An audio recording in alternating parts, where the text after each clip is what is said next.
services that are committed to serving and protecting our borders and our people, and you want to drag them into your petty politics. I say once again, shame on you. Jana alikuwa anabweka huko.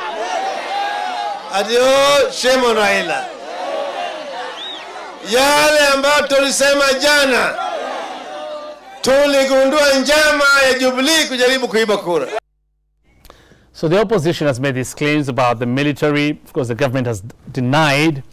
First, what does this mean as far as the credibility of the poll is concerned? I'll start with you, Hama. Not even this issue of the military. There are a number of issues we all know that bring to question the preparedness and the credibility of the IBC. Now, specifically to respond to your question, I am one of those people who believe that we shouldn't even be on a table like this discussing issues of the military. These are very sensitive issues. We have a country, and I keep saying there's no alternative to peace. We need peace, because you can't do anything else in the absence of peace. And our disciplined forces, the police, the army, and all those people are responsible for the maintenance of peace, law and order. So we must at all times desist from engaging in discussions and debates that would step in some areas we shouldn't step. But having said that, we must say the way the government responds also is not real good. For example, if the document that Honorable Raila Odinga produced, and the army itself or the KDF itself says, yes, these are genuine, except the context is not right. One would expect when Matiang'i and Rachel Mamo meet, they just give the context. It's just as simple as that. The context was wrong, so just give the context. No name calling, no shouting. You know, it's just as simple as that. In terms of whether or not the army should come in to help, the constitution is clear. It can come in. But what I find amusing is, why would you prepare the army to help with the police work? Work which the police does, if it gets too much for the police, you have the GSU.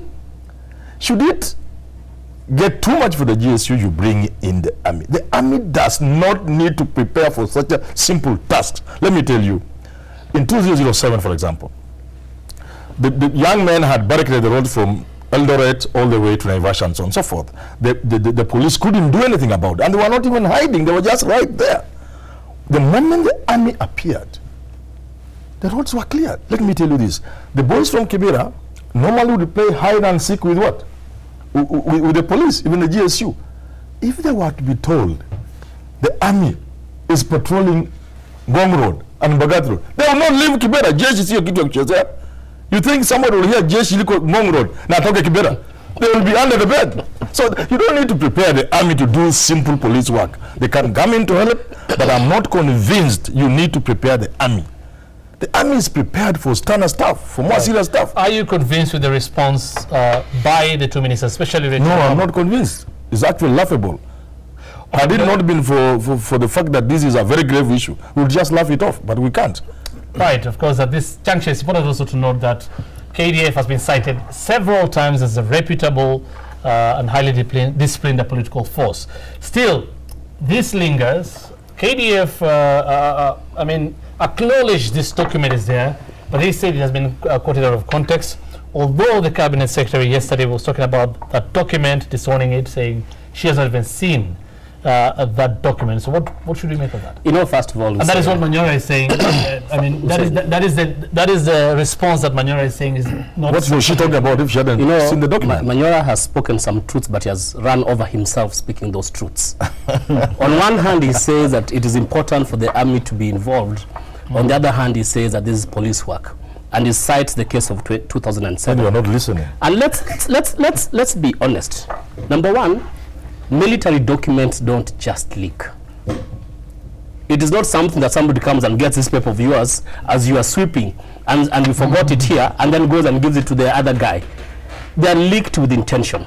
So that's we cannot turn away from that fact. Number two, and to a certain degree, and I've got to think as a Kenyan, and I think even a 7-year-old will tell you this, that when military documents leak, the military never confirm or deny of their existence all over the world. It's a general strategy that the military normally apply, because some of those things have formations in them, have got very critical information in them, and it was careless for the military to start coming and saying, yes, those are our documents. But having said that, let us remember, this country blamed the military for lack of preparedness to deal with the chaos of 2007. Sure. We blamed the military. Oh. All right? And when they came to the roads on 2007, when they came to the roads on 2007, everything was quelled. Right. Will it be wrong? Will it be wrong as part of their everyday operations, and this is just speculation, for the military to say, look, what could be the scenarios that might happen? It does not mean that we'll go there, but what could be these scenarios? That's first. But for me, what pains me the most is, if indeed you've got such sensitive documents, there are ways to address them. There are ways to deal with them. You've now exposed officers, their telephone numbers, in some cases their pictures, in some cases where they stay, to other elements. What are we telling? If you indeed you want to be the commander-in-chief of the military on August 9th, and you are still the same person who's exposed the same military and their identities, in other countries, people will call it almost treason. Okay. You are talking about leakage of military documents being what exactly again? They just don't leak. Somebody must have had an intent to leak those documents, because you don't pick them on the table. Okay, and this goes either way. You don't just pick them on the table. It goes either way, yes, okay. I know. So they can be leaked with intention to create non-existent issues or propaganda. Exactly. Or leaked to let the country know of something sinister going on. Correct. I don't refuse. I agree. As NASA is claiming. I agree, but Hussein, everybody agrees. The one thing both sides agree on is that our military is very professional. That's the one thing we all agree on. That our military is one of the best in the world. So that has never been in question. So then, why would somebody leak documents to attempt to soil the name of our military? Whoever that person is, I don't know who it is, whether it's from Jubilee or from NASA, whoever that person is. I think we need to first of all get the genesis of where this is coming from, and I'm liking what Mano has been able to talk about the leaking and how that information should be dealt with. Number one, you remember it actually started by the training in Embakasi, when somebody said, or NASA to that extent said, that there was a group of general service men who were actually planning something. The narrative that came out of the GSU in Embakasi was that this was a joint military, East Africa military exercise, which was very normal. Now it went to number two, that was number one. Number two, it went to what Manwa has talked about, the individuals whose names were brought out in the open, who had actually been transferred from the general service to the NIS. Again, a very normal process, as the police spokesman came and actually alluded to. Now the third one is this, where we have put again KDF in a stance that they are going to leak or help Jubilee steal the election. So we start by understanding that this has been a very crafted move. But to me, Hussein, I think we are asking the wrong question and actually moving away from asking the right question and expecting the right answers. And the right question that the commander-in-chief of this nation need to do now is to ask, how did a privileged military document get into the hands of civilians? Could we, as normal Kenyans, could we then deduce the fact that there has been instances where documents have found themselves in the hands of terrorists or collaborators? Can we then, because now you're talking about documents flying right, left. Now, when the police, when the KDF spokesman came out very clearly and said, this document is authentic, albeit the fact that it has been put out of context. And actually applied a severe political connotation behind it, I think the person who should have continued with that narrative is the same person, rather than throw the ball to a technocrat. And as we all know, CS Omamo does not hold what you would call a military background. I wish the late Ngaiseri would have actually had the honors to explain. I wish. You know why? Because he knows the command, the military command, and also he has a political nuance to the case. But the question that we should strongly ask is this: why was that document leaked? If it has any monetary value behind it, you're looking at espionage. All right, Felix. Thank you very much. I agree with my friends here that we have one of the best military, the most professional in the region. And I've also been part of the electoral process in this country since 2002. And I was involved in the electoral process at an extremely active position, and participated almost in all the tallying center that were there. And let me say this for the record. There is absolutely no allegation that has been made about an election irregularity in this country that has not come to pass.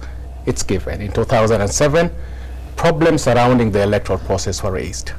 And we saw that is the closest that we ever came to a civil war.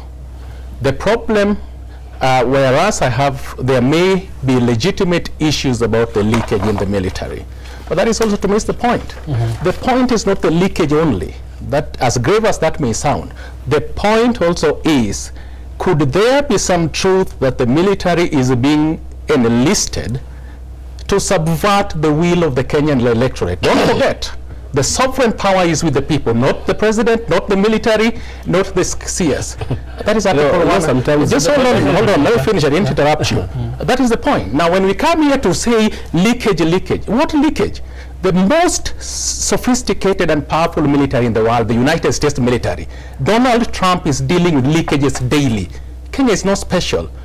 The sovereign power rests with the people, and if there is any iota of truth that there may have been evidence of using the military to commit electoral malpractice, let's not forget 2007. The National Tallying Center, KICC, was barricaded. It was a military state. It was a no-go area. This happened in this country. You cannot sit here and say, oh, there's a problem with the leakage. The problem is just let me finish. Yeah. But Felix, I mean, you're saying if there's an iota of truth, isn't it? Meaning what we are dealing with right now are just allegations, isn't it? Yes.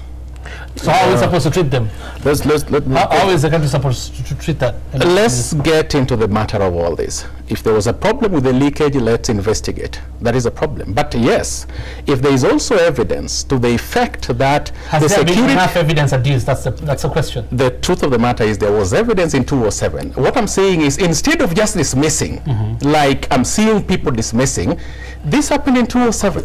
Let me just correct something. The narrative on this table that documents don't leak, whether they are military, nothing could be further from it's true. Military documents. You do not need to be a war historian to know that documents leak.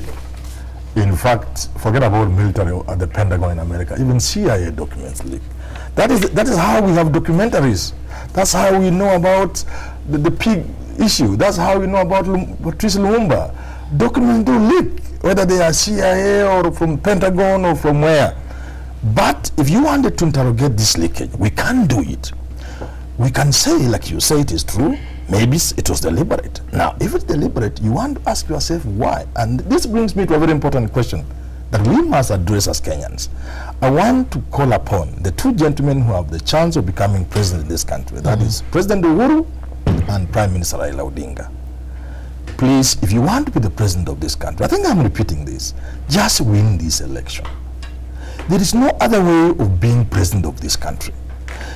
You could be declared winner, you could even be sworn in, but if you didn't win this election, you will not be president of this country. It may take a little long, 6 months, 1 year, but you will not be. What I'm trying to say is, if you are looking at leakage in terms of something deliberate, could that therefore not be a story that should warn either side?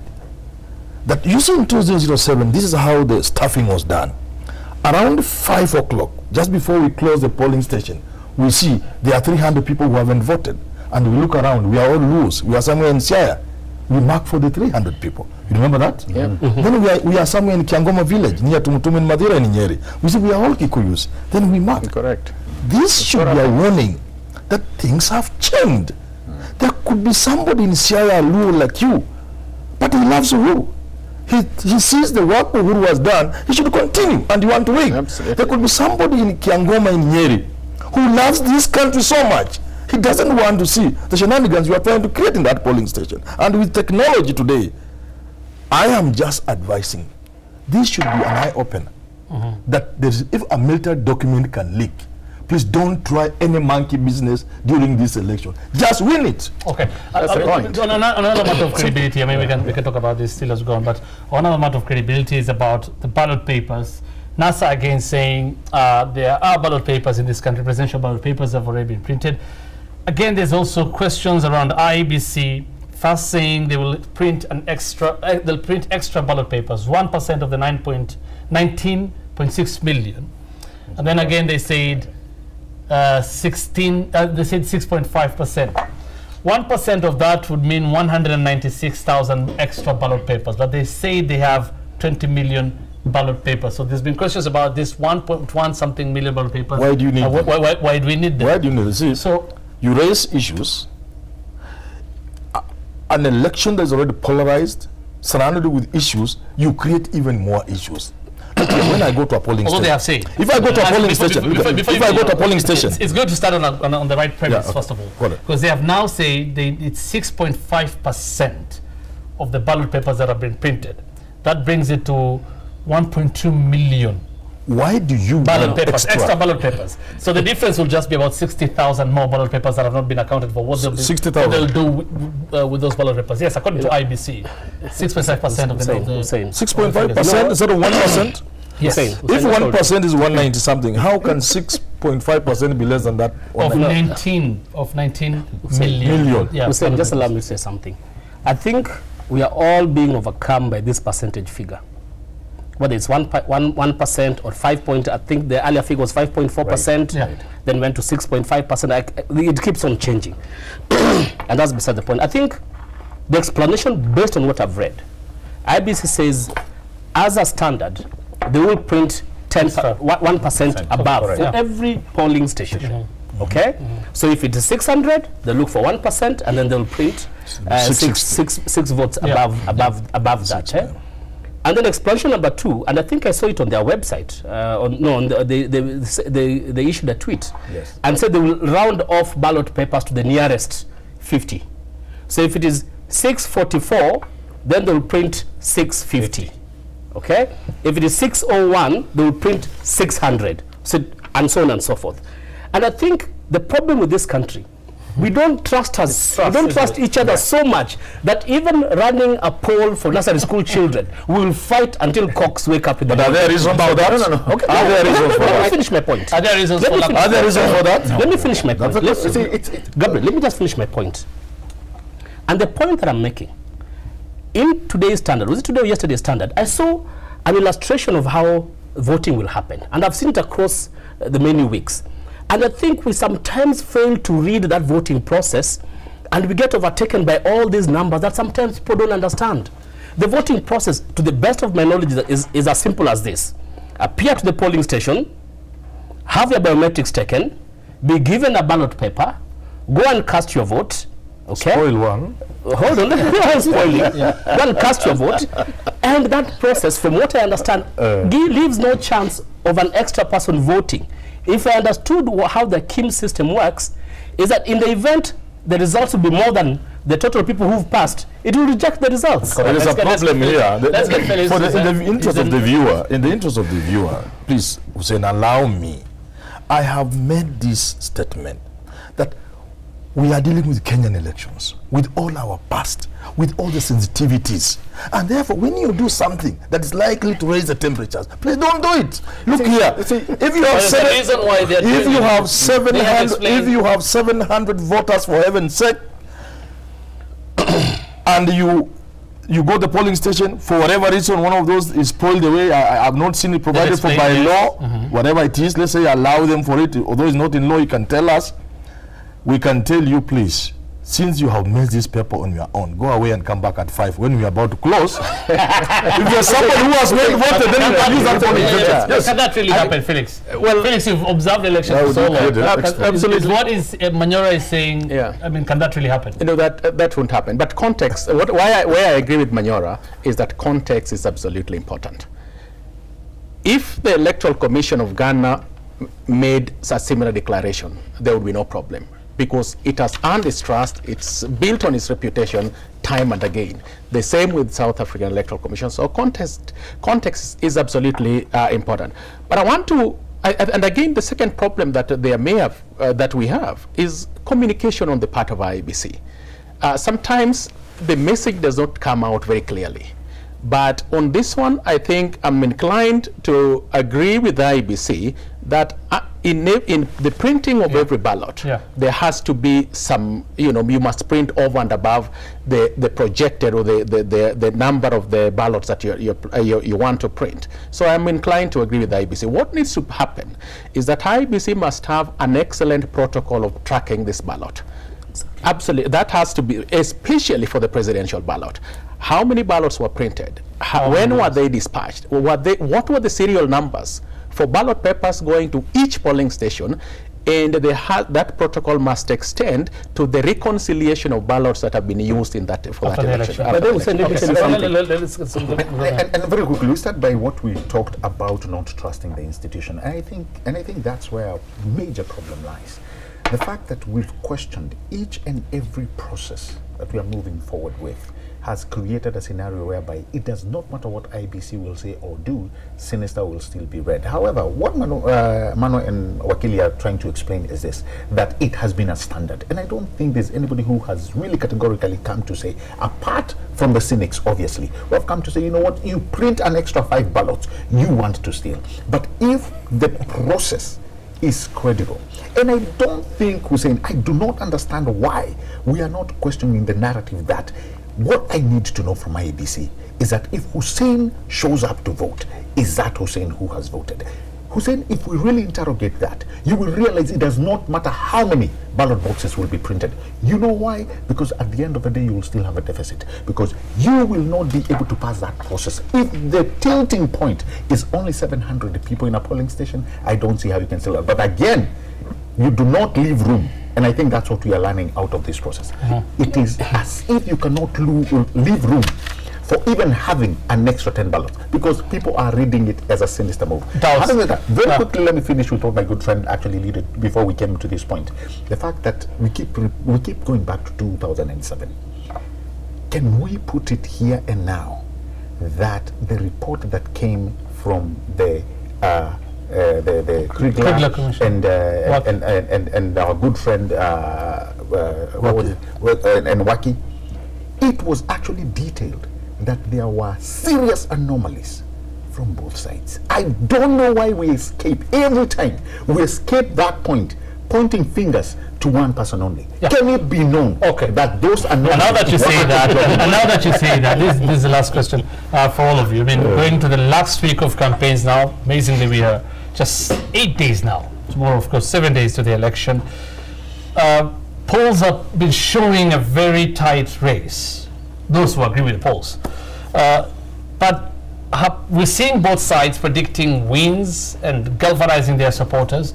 Should they manage the expectations of their supporters going to the last week of campaign? You can't. Or how should they manage, if they should manage? Plus, what do you think is going to happen the last week of the campaign? I'll start with you, So first of all, the only way to manage expectations is to let your supporters know you are winning. Correct. It's the only way. In politics, you cannot start telling your supporters, no, I'm going to come second. No, they will laugh at you. They will not even turn out to vote. And we all know that we've got issues with the way the polling was done. In fact, I wish I can meet Angela and the good friend Wolf again, because I just saw some significant errors in the polling. But in the next 5 days, 5 days, because we've got about only 5-6 days for campaign. People are going to consolidate. This is the time to consolidate. Consolidate and lock. Consolidate and lock. Consolidate and lock. And we'll start seeing a lot of these people going to their strongholds to consolidate and lock. That's what's going to happen. Ukianza kutembea all over the place, somebody will raid your grenade and take away all your votes. You know, I've always said that in elections, there are numbers like in war, and there's always strategy. Whenever I say this, many people misunderstand me. The situation on the ground now would be that NASA has the numbers, Jubilee has the strategy. They can outsmart them in the remaining week. But what I see happening, you're saying NASA has numbers? Has the numbers. On That's the ground. according to you. If you look in this country, you don't Based on what? if you give me, you want to give me 2 minutes, explain. Yeah, based on his polls. Based on what? Because you Jubilee people, if you listen to me, you will celebrate me on 9th. If you don't listen to me, you will wish you had. But no, I mean, So listen. If you look at this country today, Uhuru got 7% or so in Western Province. The ground wasn't hostile then. Today the ground is anti-Jubilee. So there's nothing you are getting there. The same is happening in Ukambani, where Kalonzo Musyoka, Akamba San, this time it's got the closest can ever get to power. You are getting nothing there. The same in Coast. But if you look at what is happening in Rift Valley, if you look at North Rift, where there are operations, government operations, you will sure lose votes there. If you look at where Isaac Ruto is, Jubilee is losing votes there. You get what I'm saying? If you look at Northeastern Province, if you look at Northeastern, that's the numbers I'm talking about. So now listen. You laugh now. Listen, let me finish. No, just no. Because time is not on my side. You're asking me to explain. And I'm telling you the truth, even if you go to Maasai land today, generally, if Jubilee gets votes in Maasai land, as indeed they would, there will be non-Maasai votes. And I'm telling you that's the truth on the ground. But let me tell you what I see them doing. Because this was, by the way. Well, it's important that he responds to that. It's important because you're not quoting any scientific research. Yeah, but you said so then you come back to this and I'll give you what I see in the next 1 week. No, I agree that Jubilee got 7% in Western Kenya. How many times did Uhuru and Ruto go to Western Kenya in 2013 campaigns? 0. Once. Correct? No problem. In fact, they went on the day before the last day of campaign. How many times have they gone there right now? Count. The only reason why they've gone there that many times is because the ground is fertile to be harvested. And there's some people who've already been harvested, and as they say, will be chenjanga. Okay? How many times have they gone to Ukambani? Unlike last time. In fact, even today, they were in Ukambani. Okay, so and that starts telling you that the ground is changing, and that ground has changed. No, you've not. I was finishing. I decided 18%. No, in listen. You're saying please, you took my chance. Okay, you took my chance. Let me finish. We have quoted numbers that you are still reacting to that. Okay, fine. Okay, so as you come back but to Manwa, just like Manyora is not quoting any scientific. So long as you come back to me. What you think. As long as you come back to me, you can continue. 10 minutes is what you think. We'll see what will happen on August. This is what you think. But yeah, you were responding to the issue of what will happen in the next 5 days. In half a second, I'll tell you why Western is posting the undecided votes. The people, the culture, the political culture in Western Province is people expect you to give them something. So when you ask them, who are you voting? They are hesitant to tell you because they want you to tell them they could scare away the shilling you give them. But now, to answer your question about this week, what I expect people to do, and this is going to surprise many people, I expect Jubilee to go to Uasin Gishu and sort out the Buzeki issue. I'm telling you. I expect NASA to go to Bungoma and ensure the ODM and the ANC candidates support the Ford Kenya candidate. That will affect the presidential vote. I expect NASA to go to Busia and sort out the Ujamong or Trauma issue by telling Ujamong, you are a young man, let this man finish 5 years, we will give you undisputed ticket 2020. In the meantime, we will make you a minister. These are the kind of moves, strategic moves. Because if Jubilee doesn't go to Uasin Gishu to sort out the Buzeki issue, they will regret badly. Well, honestly, I think what we're expecting this week is what you call burning the midnight oil. I know there will be cars being driven, I think, to all corners of this country. Helicopters will fly as is being known. And probably, let me agree with Professor that we may actually see quite a lot of deal making. We saw today in Machakos, we saw Kiala actually they are stepping down and actually supporting the NASA candidate. So we may expect quite a lot. I don't know whether that will happen in Washington, but if it actually does happen, you know, it's become a hostile place. It may actually go that way. But I think this coming week will be an element of serious deal making. Okay. Finally. Well, we are staring at a very close election. And I think to the extent that Jubilee that is in power, 4.5 years down the road, is running neck to neck with the opposition, that is not good news. They should be way ahead by now, given what they've done over the period of time. Secondly, you said that Jubilee, Manyora should have responded to this, that did not, Jubilee did not go to Western, right? I never campaigned in Central in 2013. So the ground has shifted, and I agree with Manyora, and I agree with you. For those who say that 70% plus one and 10 million plus, we are staring at a very close election. Absolutely. And finally, what will make the game, the difference is if it's work.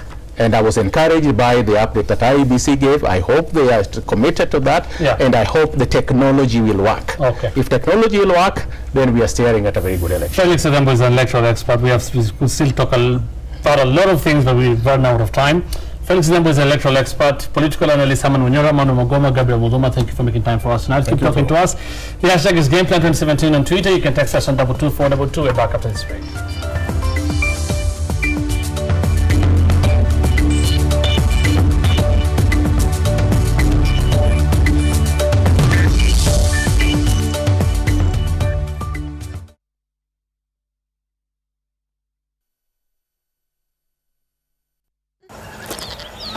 Hey.